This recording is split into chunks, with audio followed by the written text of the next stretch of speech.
Dr. Bongbong Marcos.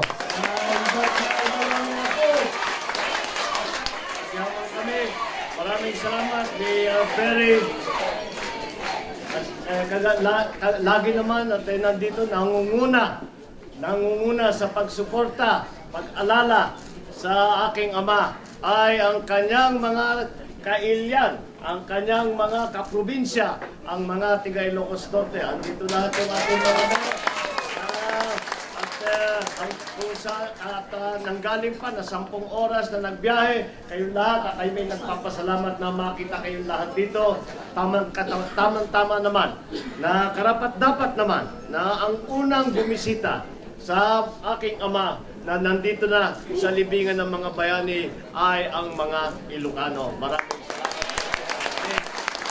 Idadagdag ko lang sa sinabi ni Go By Me at kami magsosorry ng content, di namin na-i-announce ng mabuti ang gagawing ang paglibing at ang pag-inter ng aking ama dito sa libingan ng mga bayani.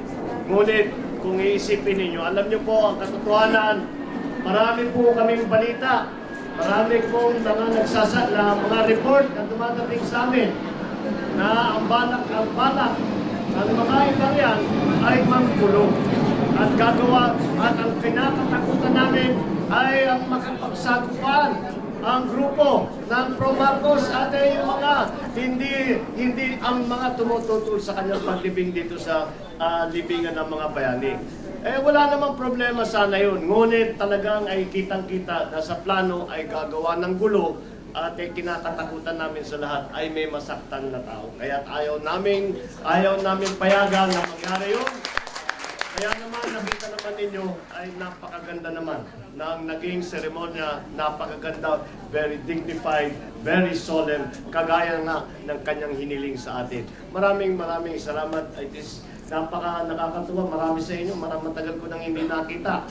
At mabuti naman, napakagandang araw, napakagandang dahilan kung bakit tayo nagsama-sama ulit. Para sa wakas, ibigay natin sa aking ama ang kanyang kahuli-huling hiling na siya ilibing dito sa libingan ng mga bayani. Maraming Christina, kami lang po.